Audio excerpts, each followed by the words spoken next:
Hi, everybody, and welcome to Red Wings Rant, where tirades and impassioned pleas for your Detroit Red Wings finally have a home. Yeah. Hey, Mike, how you doing? I'm doing bad. Yeah? Yeah, we're doing a diet at work, and all I can think about is chips and M&Ms. It's torture.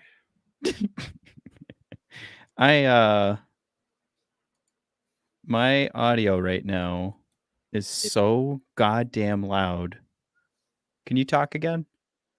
Yeah, I can talk again. There we go. That's Today much better. I had soup, I had cereal, then I had hummus and vegetables, and one leftover chicken tender from our Royal Rumble party. So that's it. That's all I get for the rest of the day. I did soup today too, and I had paschetti, as Addie likes to call it, which is adorable. Oh, Yeah. somebody saw your Jared saw your pug. Yeah, she's gonna be probably making a cameo today because my lady is not home, and I don't know what she's gonna do. Left to her own devices, so yeah, we might get a puppy in. I did. Speaking of Jim Johnson's message here, hats off to the Lions for a great year. Mike, for lunch yesterday, Yeah, I had about 1,200 calories of pizza, leftover pizza from Sunday night. I just looked at that bucket of leftover pizza and I just said, why stop? Just keep going. Just finish it off, empty the fridge. yeah. There's a lot of stress calories. I probably had about 150 peanut butter M&Ms in my bed. That's what I did. That's what I did after the Lions lost. Yeah, it was today was much better. Today was also soup. That previously mentioned spaghetti, which my wife just absolutely killed it. I was trying to be healthier today, but I did have 2 full bowls of spaghetti because it was so good. It's amazing that what carbs you'll suddenly be interested in once you're on a diet. Was that just raw pasta? Nom nom nom nom nom nom. But Performance Art asked what Mike does. Mike does underwriting at a mortgage lender in Pontiac, and he also has a dog that has to pick the only squeaky toy in the house. Here, look at that. So I apologize. Yeah, we could. I think one of our segues into the show today is, God damn it, that Lion game was so emotionally devastating. We could really use a continued hot streak by the Red Wings, to kind of lift us out of the despair, Yeah, and we only get one win. Or I'm sorry, whoops, jumping the gun here. We only get one game till February 10th. So we get tomorrow, and then we've got a long about break. This game for a long time. Yep. A long time, as Obi-Wan would put it. There's a lot more than just the 2 points resting on this game. I think the last thing we want is after Sunday to go down to the crappy Senators and then wait 10 days for the Vancouver Canucks. Oh man, somebody's gonna need a spanking. I can't believe that right now, for the yeyears we've been doing this, and I actually have a 4-year-old and a 2-year-old. Let me tell you. I was saying I have a 4-year-old and a 2-year-old, and this has been the most we've ever been distracted by keeping an episode going. I gave the puppy 4 minutes, and she's done. So hopefully she doesn't defecate all over the house. But yeah. Performance art. That non-kick was a kick in the balls. Guys, I am, live by the sword, die by the sword. I am not complaining about that non-kick. You can complain about Reynolds not catching it. But I complain not about the decisions that the coaching staff made, but just the execution. Blake says I got to pay for, or Mike, you have to pay for my actions. Because Blake said earlier, F and Matt ruined my 13 wins in a row. Now, We're probably going to ruin it tomorrow, Blake, because Matt and I are going to be in attendance at Little Caesars Arena. We do not have a good win-loss record when the Red Wings Ranters are in the house. Jim Johnson. I have a 36-year-old and a 33-year-old. Yes, I'm an Jim old Johnson, are you our dad? Ketzel, what's going on?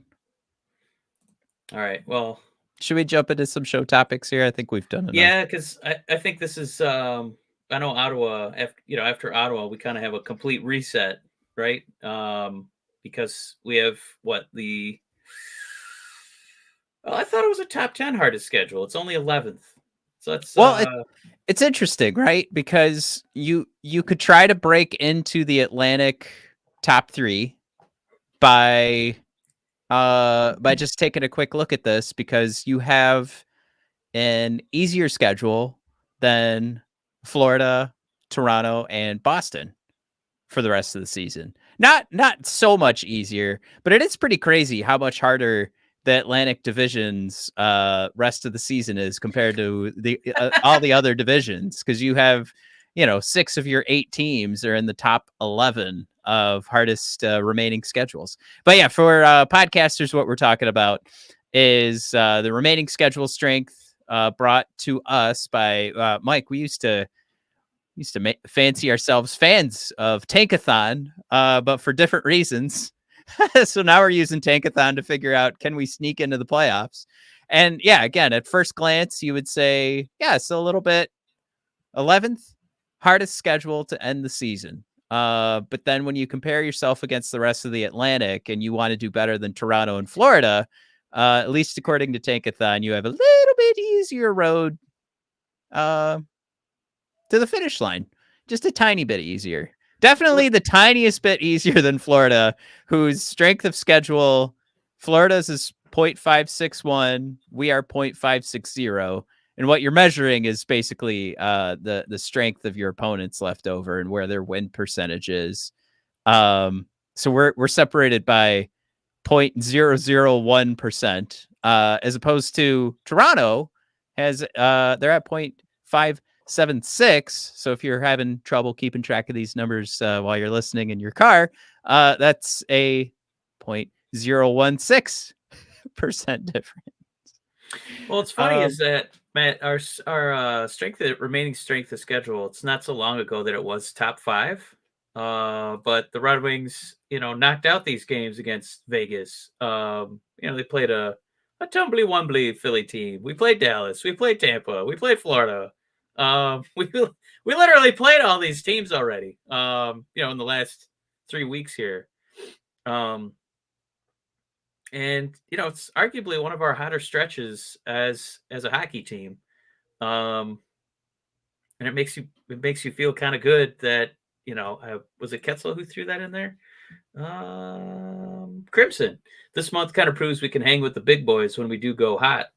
I don't know. We played a lot of that without our best player, our one-hipped 34-year-old right winger. So maybe there's still some hope for us, man. Yeah, I mean, it definitely says, like, how important is it that we beat Ottawa tomorrow, right? So you look at the easiest opponents on this Tankathon. We have 1 game against Ottawa left, 1 against Columbus. We have a couple against Montreal, 1 against Chicago, 3 against Buffalo still coming up, 1 against Calgary. But then, go up to Florida. They've got 3 against those stinkhole Ottawa Senators. So it's just one of those things where it's right. We're going to get through tomorrow, and this percent of strength of schedule with games left is going to change, right? That number is going to go up because you're going to remove the crappy, no good, eat shit for breakfast and can't get their team turned around. They just suck ass Ottawa Senators. They're going to remove. They're going to be sorry. They were. I don't know. They were on our Twitter account for Red Wings Rant today, so I figure some of them are probably watching, but they know their team sucks ass. But essentially, that'll be removed from our easiest opponents list here, and that strength of schedule percentage is going to go. It'll probably leapfrog right over Florida, and right there we have another tough go ahead of us. So not necessarily, I don't want to talk about that too much. I think I just want to talk about, like, yes, when we played these great teams the last month, we had a great, like, it was a hell of a month, but I still don't want to have December results where you're playing the crappers and, turnovers get the best of you. Injuries become a problem. The goaltending just looks terrible, which, again, Alex Lyon in the lineup, is that a problem right now? No. Well, you got problem solved right there. Do we have a ton of injuries? Well, you've got Ottawa coming up, and we know that they're a dirtbag team. So could have new injuries to talk about tomorrow. That's kind of how they play their game, is let's try and injure somebody and see if we can get through 60 minutes after that. But, cross your fingers that doesn't become an issue.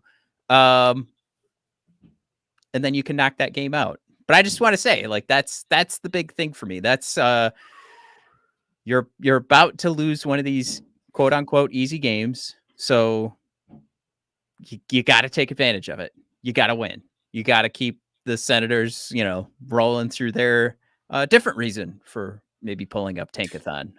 Yeah, and it's funny, this Red Wing hot streak here, Matt. We've kind of, pushed our way into being, a playoff team. And so it's almost like when they look at Ottawa's strength of schedule and it has toughest opponents, there should be a little Red Wing symbol in there with at least a 1. Come on, make us look like a tough opponent. But Jim Johnson, I think he's going for a comment of the episode here, because he's saying win tomorrow would be 10-2-1 for January. Woo! That's a hot month. It is. You're pretty much flipping over everything that went wrong in December and fixing that problem. Blake says, get ready to be disappointed then. Yikes. Blake, naughty. Jared's saying, speaking of Kane, he confirmed today after practice that it is not his hip that was injured. Did he say what it was? I feel like something his agent would say. Yeah. And also performance art saying, please, for the love of God, don't put Husso in tomorrow. I'm going to lose it. I think Lyon confirmed that it is Alex. Lyon, right? Yeah. I mean, they're going to have 10 days to rest after that. And here's the important reason. So again, podcast listeners, we're pulling up the standings right now. The Red Wings, since the last time we talked about this, a solid position here in the second wildcard spot with 49 games played. Your third place team, so just outside of the wildcard spot, is the New York Islanders, also with 49 games played, are 5 points behind. Take a little hop and a skip down. Pittsburgh Penguins, they do have 3 games in hand. However, 6 points out. So if they tried to win out, we'd be right there tied with them. So we do have this second wild card spot. As before we were playing the game of like, well, we do have points percentage, but if these teams, win out, we're either out of the wild card or it's a really tough time. But we've even got the points on the Philly Flyers, who are going through a lot of issues right now, and it was already mentioned in the chat. Carter Hart's going to be out. He is now one of the folks named in the London, Ontario 5 players that were called for to be arrested, which I know we were kind of going back and forth about that. But, Philly's going to have to figure out their goalie problem. I think Jared was a part of the conversation in the jokes that, hey, Philly, James Reimer, ready to go. We could package him right up and send him out. But just some good feelings right now. And, it's been mentioned. I see Tampa getting the mention in here too. With 50 games played, Tampa's at 59 points. So we could win and tie Tampa tomorrow for the third place spot in the Atlantic. Jared pointing out also in the chat, remains third based on the regulation wins. So kind of a bummer there. But, what's tough too is like the Red Wings are playing super hot, and it's annoying that we still can't get like a leg up because everybody ahead of us is also pretty hot. Like Boston 7-1-2, Florida 6-2-2, Tampa 8-2, and it's like we got to win like 70 to 80% of our, games and like points in a game, like just to keep pace. So I mean, again, it's encouraging that we did it against pretty tough string of games, pretty strong teams recently, but god damn, I wish we didn't have to win 70 to 80% of the time just to keep pace. So yeah, I'm looking forward to Ottawa, and then I'm looking forward to a break, and then I'm looking forward to just a hair of an easier schedule, man. Just a hair.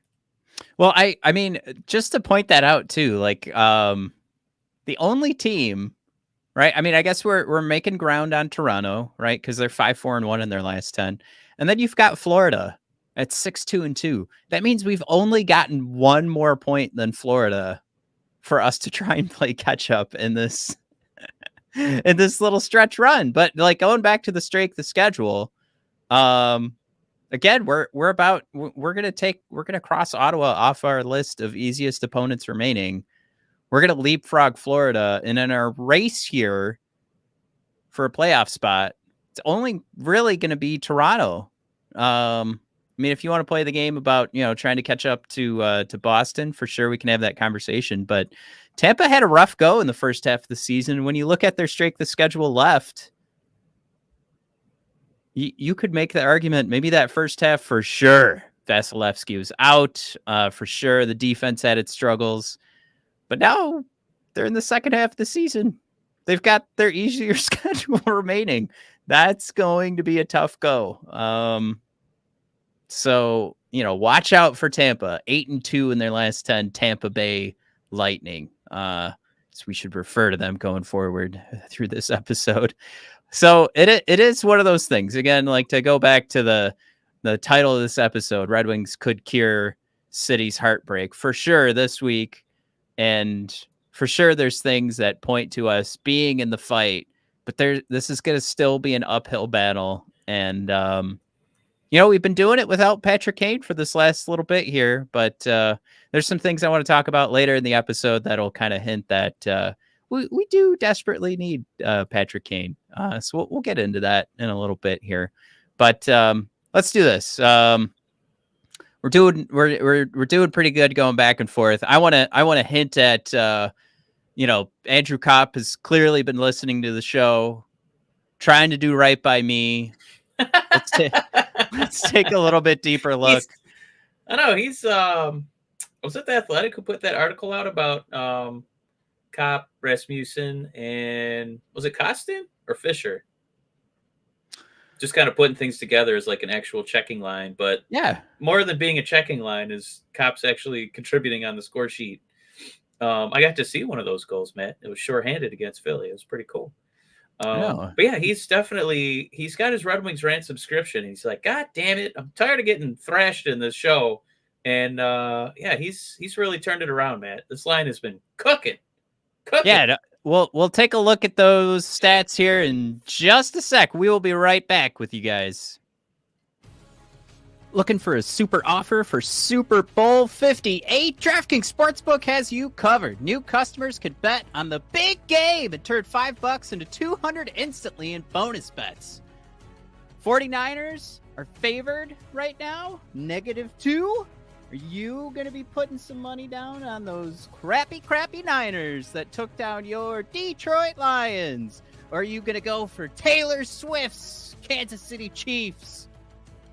You decide. Download the DraftKings Sportsbook app now and use promo code THPN. New customers can bet $5 get $200 instantly in bonus bets. Only on DraftKings Sportsbook, an official sports betting partner of Super Bowl 58 with code THPN. The crown is yours. Gambling problem? Call 1-800-GAMBLER or visit www.1800gambler.net. In New York, call 877-8-HOPENY or text HOPENY 467-369. in Connecticut. Help is available for problems gambling. Call 888-789-7777 or visit ccpg.org. Please play responsibly. On behalf of Boot Hill Casino and Resort in Kansas, 21 plus age varies by jurisdiction, void in Ontario. Bonus bets expire 168 hours after issuance. See dkng.com/football for eligibility and deposit restrictions, terms, and responsibility gaming resources.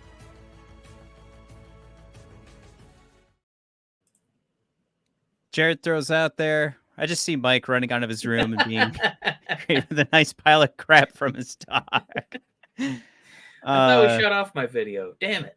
Hey, Jim Johnson was paying attention to the ad read. He throws out there, Travis Kelce might get lucky either way. Well, I mean, Jim Johnson, yeah, I feel pretty confident that Kelce's a pretty happy man right now.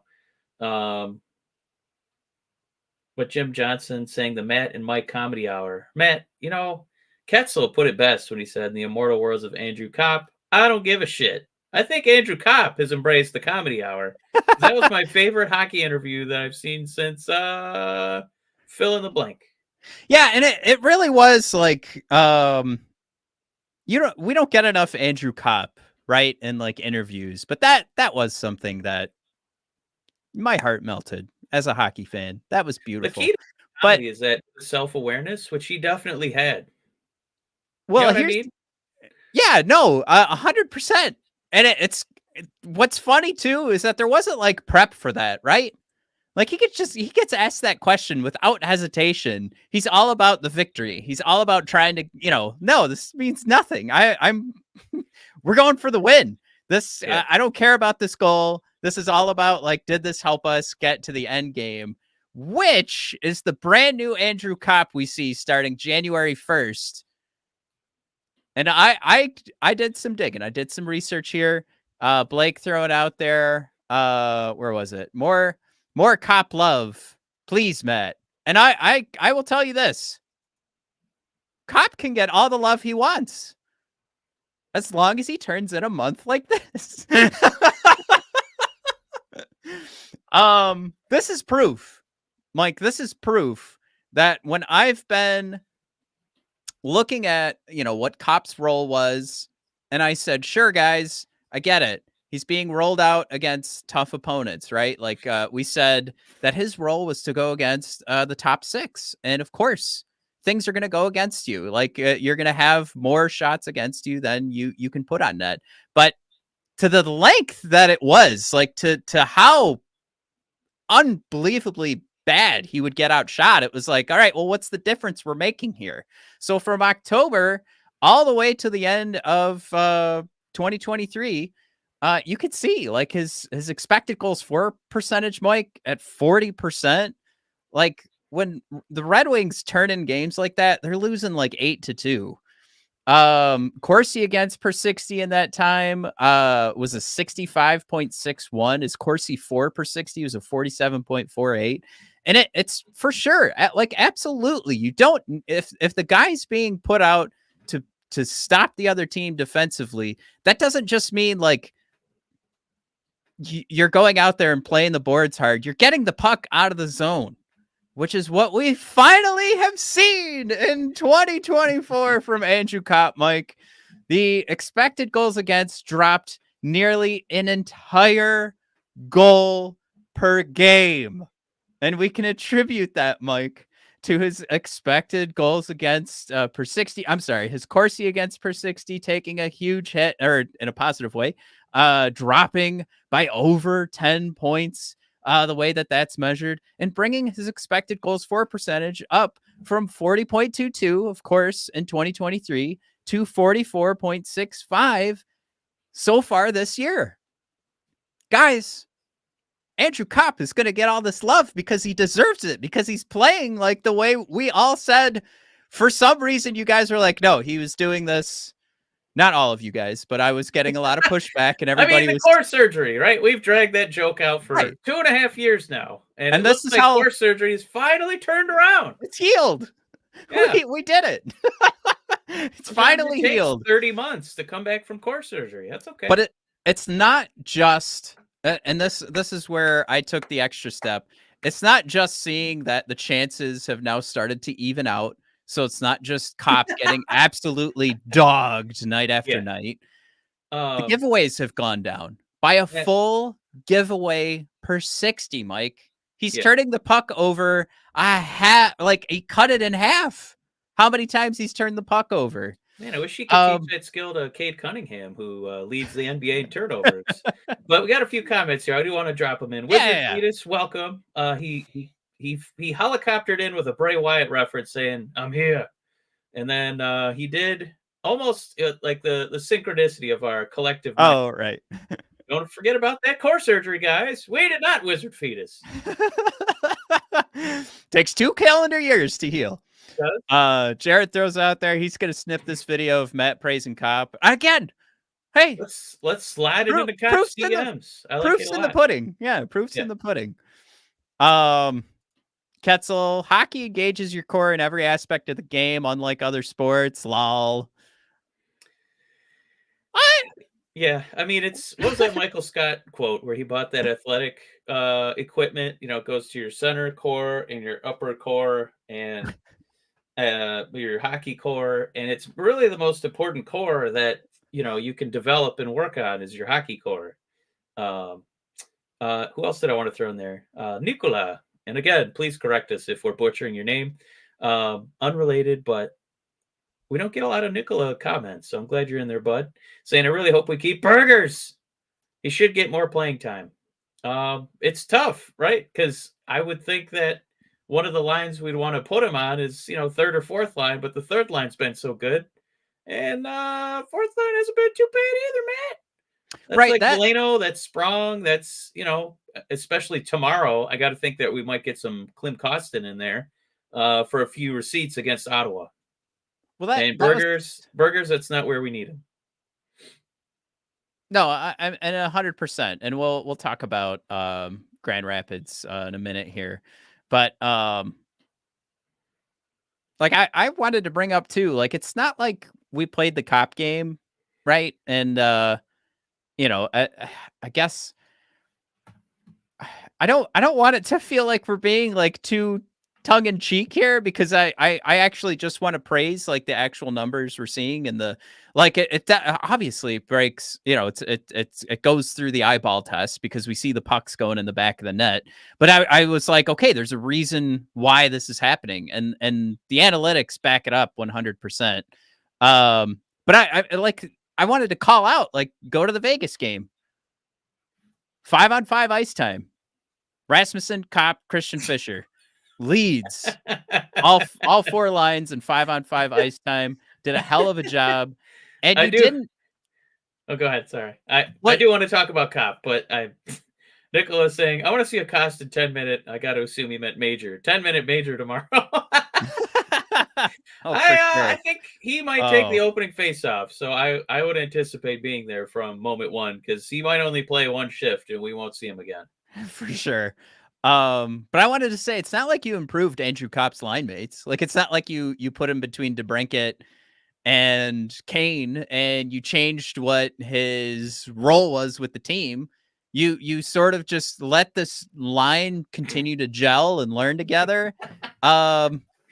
Oh man, we do have some grumblings here about Cop's elevated performance. Specifically, Derek Hand saying, I love it's this. nice that Cop is doing well, but I'd rather be right about everything, so I don't like it. Derek, that That's is the exactly how thesis I of feel. Matt's opinion in every single episode. So you guys are right in Yeah, like 100%. So, the reason that this kind of stuff is so important is because of some of the other stuff we're going to talk about here in a minute, which we're trying to figure out, can the Red Wings save us? And we've talked about their strength of schedule. We're talking about Cop making some improvements here, and it's really benefiting the team. And for sure, like when I said earlier, we want to get Patrick Kane back, keep him out of that Ottawa Senators game because they're going to be hunting for his head.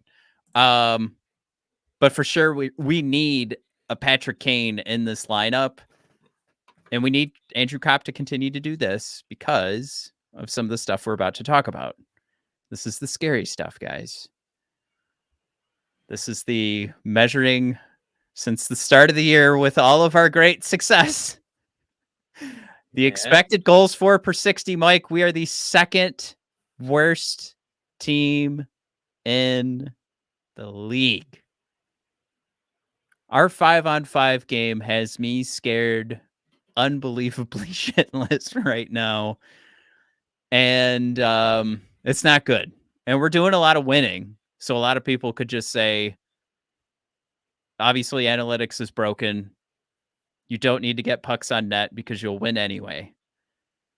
I just think that this points to the scary side of the Red Wings and that this could go the other way. I think Could we go have an the other idea way. too of what's kind of throwing this off too, right? Because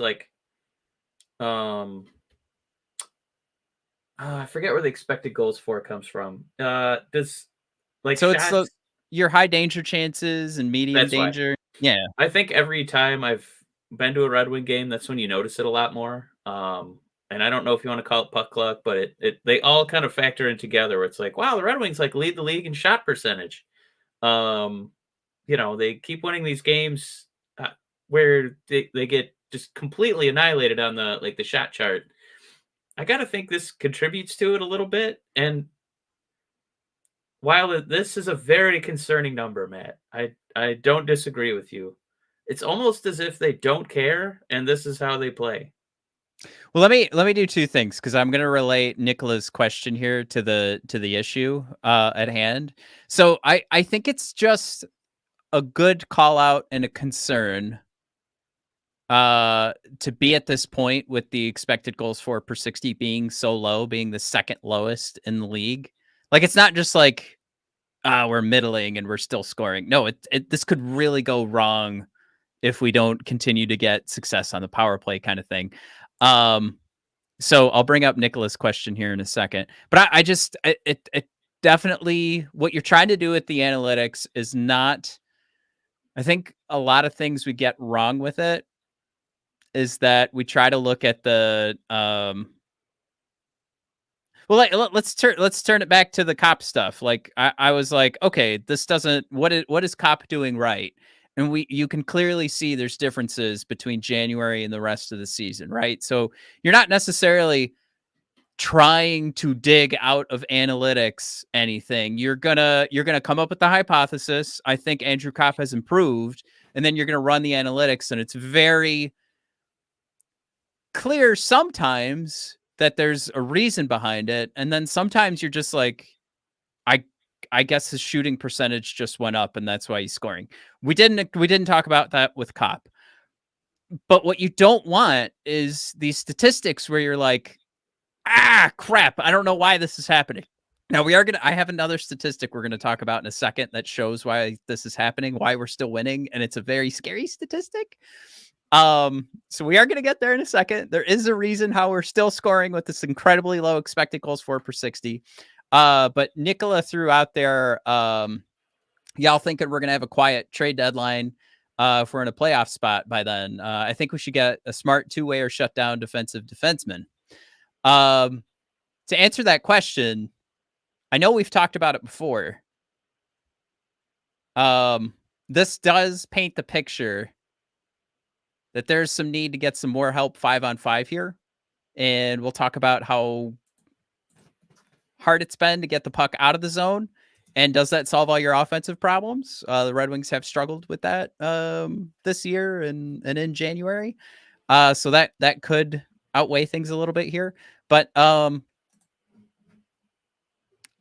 would say, Nicola, I would want to hold on to my cards unless we can get something that's going to add to the core.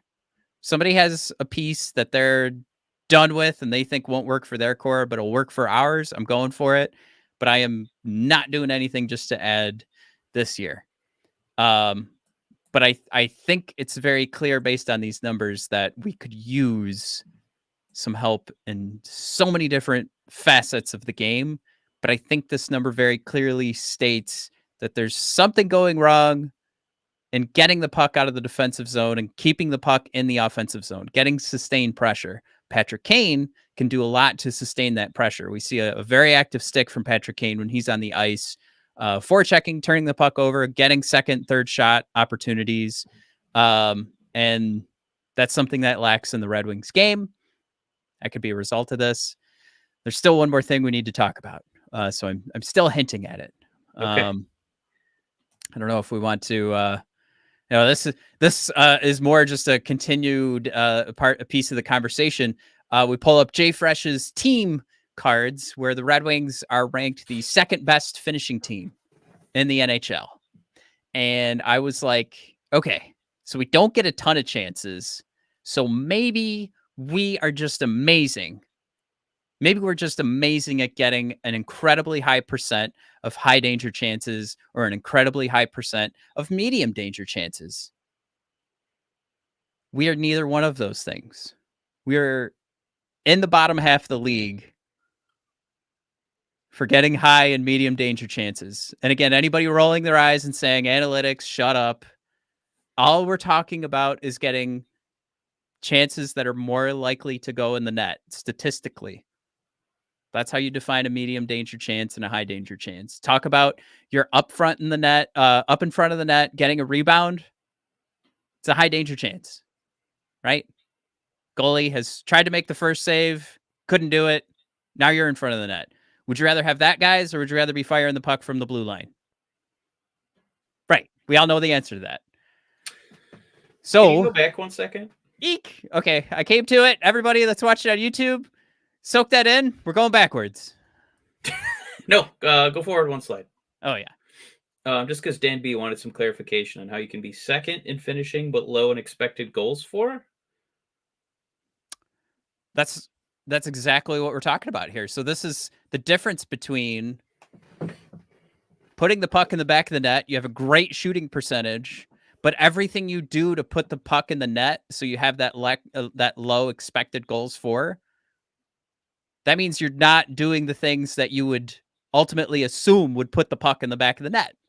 A lot of chances and high danger chances. We, again, are in the bottom half of the league and trying to get those chances out in front of the net. Yeah, this is where the fear comes into play. I thought what this was saying was that, we don't get very many high danger scoring chances. We might get one, and we scored on it, but we don't really get any more the rest of the game. Right, but we That's don't. Nice that you went 1 for 1, but it'd be much better if you went like 3 for 8. So here's the problem. We don't even do that. Okay. We, as you can see, are far and away the best low danger shooting percentage team in the league. Yeah! Woo! Second league! Most teams are going to be below 4%, between this 4% and, around like above 1.5%. Sure. We are above 5%, making our way close to 6%. You know what's funny is when I went to the Wings game, Yes. I got to basically see all of these things. When we had a very low danger scoring, right? Low danger shot percentage. Because Mo Seider was at the blue line, and I think he was trying to pass, and it deflected into a goal, and even Seider shrugged. I'm just saying. I saw a cop goal. I've seen a Mo Seider was trying to pass goal from the blue line at a terrible angle, and it just happened to go in. But maybe the luck gods are finally on our side. So Jared called me out and said, as you can see, and then in quotes, screw the podcast listeners. I hope I've done a good job explaining this graph. But also, guys, join us on Twitter. We're now, or on X. I'm now posting the episodes there, and on YouTube as Red Wings Rant. We are scoring at an abnormally high rate with low danger chances, which should not be happening. So to go back, was it Dan B talking about how could you be second in finishing, but almost, third to last in expected goals for? And it really is the difference between, here is the play you've put together. Here's the puck you've put on net. Chances are this shouldn't go in, but it did. And that's scary to me. And we're trying to talk about, this episode is titled, Can the Red Wings Cure Detroit's Heartbreak? I am so scared with our very hard schedule coming up. and unfortunately are extremely high conversion rate on low percentage shots. Yeah. Can that be sustained? And again, to go along the line and walk the tightrope here of how analytics should be applied. It's not to say that we can't sustain it, but analytics would suggest this is an impossible feat for the Red Wings to keep up for 82 games, let alone the 50 games they've done it so far. Again, and I'm not just talking about like we're near the top and that's how we've made the difference. No, the second best team, the Pittsburgh Penguins, are at like 4.5%. And normally you would be like, no way. Like Alex Lyon's save percentage on low danger shots right now, I think it's 99%. Wow. That's where you should be. It's a low danger shot. You're just trying to get the puck on the net and create a high danger shot. But the Red Wings shots on net, and all of this is according to Natural Stat Trick, by the way, their measurement of a high danger, medium danger, and low danger shot, their measurement of low danger shots, we are converting at an extremely high rate. And I was so super bummed to find that out today. Because it's scary. It's not something that can be sustained. So Patrick Kane's coming back. We could look at this as like, okay, we survived missing, and I know it sounds silly because we've only had Patrick Kane for so many games, but we survived missing one of our most talented forwards for a couple of weeks here. He'll be coming back against Vancouver on February 10th. But this team, and Jared made a point, team needs a shutdown guy who can clear the zone. Lyon has had to stand on his head too many times the last couple of weeks. For a team that does struggle to get the puck out of the zone, I think Jared's absolutely right. We need to take that next step too. Could this lead to a team that has more scoring chances? It could lead to a higher Corsi for percentage, which just is measuring throwing the puck at the net. But I don't think that helps our problem, because when we do get into the zone, so right, we've gotten out of the defensive zone. Now we're in the offensive zone. I kind of feel like it's important to mention too, like when you're watching a Red Wing game, and sometimes you kind of feel like, why does it feel like the other team's just dominating in our zone and getting all these great shots, and it feels like we're one and done? Yes. That emotional feeling it's kind of encapsulated by this analytic. Right. Like, showing you that, that's awesome that the Red Wings are scoring on 5, what was it, 5% of those? 5.2 of those low danger shot percentages. That's insane, man. So it's great. That's gravy, but ideally to make life easier for yourself and to make it kind of feel like you're putting more pressure on the other team, you want more high danger scoring chances. And the other benefit of doing those is that usually when they're high danger, the other team gets stressed out about it, and that's what penalties get drawn. So it kind of makes everything in your life easier. Well, this is gravy. This is great. Matt, I kind of want to see how much digging we can do on what the all-time season finish for a low danger shot percentage is, because I got to think we're going for the record this year. It's great, but man, make your life a little bit easier. And maybe that's when in some subsequent episodes here, because there's been a lot of questions about it, Matt. I'd say it's like 1 out of every 5 comments is, who are we trading for to help out with this? Because I was kind of tongue in cheek earlier when I said maybe this is play by design. I don't think you design your offense to prioritize low danger shots. You want high danger shots because it's a higher likelihood of them going in. They're stressful. They're hard for the goalie to stop. And again, they're so important towards, getting you power play opportunities. So that's probably where we're going to have to do a little digging for you guys and see if we can find some available gems who can kind of help balance out, sustaining pressure on the other team's end. But I do see a lot of skeptics out there. I I gotta say, if you're watching the full 60-minute games, or I think it's a lot easier when you're watching it in person. And I'm not saying that as somebody with season tickets. I'm saying that as somebody on the coattails, usually of free tickets, up in the upper bowl and nosebleed.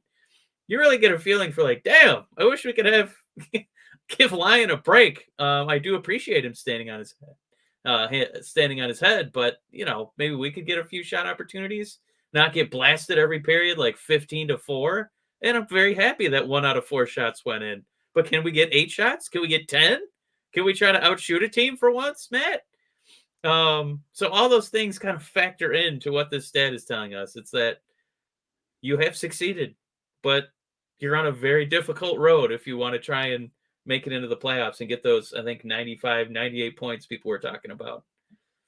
Yeah, I'm trying to find it right now. I think we can pull that for the next episode. I'm struggling to get the website to work, but I think there is a way I can pull that. So I'm gonna try. Matt, while you're doing that, we do have a bid for comment of the episode from fan favorite Dan B. Is a shot that misses the net an expected goal? Because I think there's a guy in San Jose who can help with that area.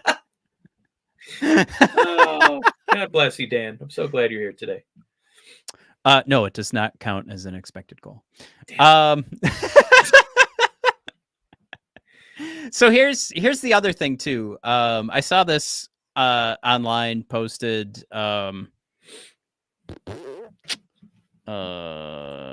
This may have come from Prashanth, but it was kind of the same conversation, but on the defensive side. But basically, the amount where I'm trying to figure out, like, oh, did we get a good amount of medium danger, high danger shots? What do I want to say? On net, and that's how we came up with this great shooting percentage. And we found out, no, we're just a middling below average team in that regard. On the flip side, on the defensive side, where we do give up a ton of chances, and it would be great, even though, based on what I'm trying to say, I do agree with Jared 1,000%. We need more guys that can get the puck out of the zone. We apparently are giving up, at the top of the league, a majority of just low danger chances. So when you do that same measurement and trying to figure out, like, where's our percentage of low danger chances compared to high danger and medium danger, we're at the top of the Nicholas, league. Yeah, dude. Oh, go ahead. Oh, yeah. Wait, so you have it flipped as well? Do you have the slide or no? I'd have to look up the stat, but I think we can we all just take my word on it? Defensively, we give up a ton of shots, but they're low danger shots, and we're at the top of the league in regards to that percentage. I don't have that because I just saw it on Twitter. Yeah. But yeah, that's okay. No, I just wanted to throw in too for Dan B. Sorry, boys, I'm just an old dog and been watching hockey 50 years, so I'm always going to fall back on eye test. That's me too, Dan. I'm guilty of not being as savvy with the deep cut stuff as Matt. But I think, again, when you see those periods where we're getting dogged like 20 shots to like 6. That's kind of what this stat is trying to explain. And, maybe it is a close game. Maybe we even took the lead, but it just makes it so much harder when you're not able to kind of control the play. So that's where our finishing can be high, but our chances are low. So it's a risky game, not giving yourself more, kind of shots at the blackjack. This is making me so goddamn angry that now I can't find a natural stat trick, a way to pull up, because I could pull up low danger shot percentage for this season, which obviously we looked at, but I can't pull it up going back. Like, they don't let you go that deep into it. They just give you high danger shot percentage. But I will keep digging for you guys, because it would be pretty cool if we were going to break a record this year. But clearly we are on pace to do it this season. At least we'll be the best low danger shooting percentage team. And maybe that's what you need to be sometimes to get in the playoffs. Maybe you need to be the best low danger shooting team. I mean, we do have a guy like Shane Goss to spare, right? Like, you would assume most of his shots are going to come from those low danger areas, and they've gone in. We were just showing highlights of a Moritz Seider goal a couple weeks ago that just was a seeing eye single and bounced off a skate and went in the back of the net. That's a low danger shot. Definitely could have been blocked twice, but still made it in the back of the net. So maybe it's better to be lucky, but I will say I think it is something to be concerned about going forward, is that percentage of shots, at least, that are considered low danger. Not the fact that they're going in, but how many are low danger compared to medium and high danger. And did our success just come from this? I'm going to say quote unquote luck. So, there's a reason we're able to keep winning, and that's why I Here's our decided to hero. pull up Alex Lyon. Mike, Woo. 4th best save percentage all season. That's what that statistic is showing. There's some dates in there, but I just made it October 1st to January 28th. 4th best save percentage in the whole freaking league. That's our hero. You put it right. I do really enjoy the Detroit fans, by the way. And now the chant will be a little bit different since the Lions have been eliminated. But let's go Lion! And it's really caught on. It's a really good chant. I like that a lot. By the way, I should pull up. We should do some ads, right? We have the We did some new ads. Alex Lyon T-shirt I made. Oh yeah, let's get it up there. Yeah. Well, Matt was working diligently on this bad boy. He was hammering away on the old Photoshop there, and we had we the almost had first some licensing issues that luckily we were able to the scrap first those one. and keep it live. First one got removed. Okay, and I would argue that this one is more Detroit Red Wingy. Just to be completely honest. But we put up. We'll share this here in a second. I put up our new Alex Lyon, let's call it a logo, maybe.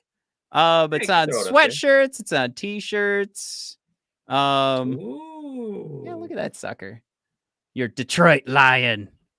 I emailed, you probably saw the emails back and forth, right? Because it's on our shared email where I'm like, just tell me what I need to do to fix it. And they're like, it looks like Detroit Red Wings, blah, blah, blah, blah, blah. But anyway, this is our new approved by Teespring, which look at, you could see the winged wheel in the background and there's wings around. Like, how is this fine? And the other one, anyway.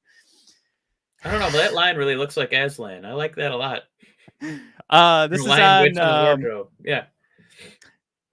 Ooh, Decoy wants to know if there's a thong. I can probably get that going. For all you lovely listeners right now, of course, you can see our very special discount code if you guys want to give it a shot. Find the shop through our X account. Go to @Red_Wings Rant on our X account. We have a link to the shop there. Love it if you guys could check it out. Promo code you can see right now for all you YouTube viewers. Unfortunately, for the podcast listeners, you're going to have to join the Discord to be able to find it. Ooh, Matt. Nice tease there. Getting them into the Discord. Real quick, while we have the Let's Go Lion chant, Decoy, Butterfingers, Josh Reynolds is a low danger player. I just wanted that. I was so mad at that guy. He had a pretty good season, but man, you had to save your drops for like the biggest 2 moments in Lion receiver history. Anyway, I know that is pretty crazy that if he makes that catch, we go up probably 31-10. Yeah, everything in the third quarter. Yeah, and now he's probably not going to be a Lion next season. I know this is a Red Wings podcast. I thought this was very interesting because I'm curious if you guys think this happens in every sport. But the reason that Dan Campbell was forcing those, obviously we know why he was forcing those 4th down plays, but the strategy behind it was they said if we can get to 30 points, if we can get over 30, we know we've got the game.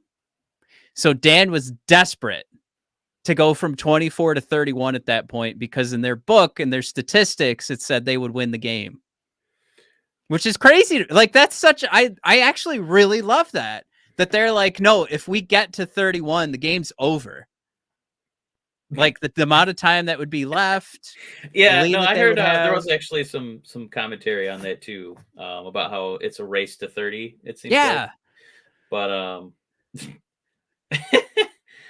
Crimson, I kind of feel the same way. I'm so over the Lions conversation. I'm just numb to it at this point. You know what? I'm not watching the Super Bowl either. It hurts too hard. By the way, Blake with an important question about tomorrow, because I know we're getting towards the end here, Matt. Yeah. I'm not going to say when we lose, but I will say, Matt, how do you feel about Blake's part 2 of his question? How many suspensions are we going to see tomorrow? Well, they do really love handing out suspensions to the Red Wings, so probably a couple. I am pretty excited for this game. We could be looking at fight night at Little Caesars. It's going to be loud. It's going to be violent. It's going to be fun.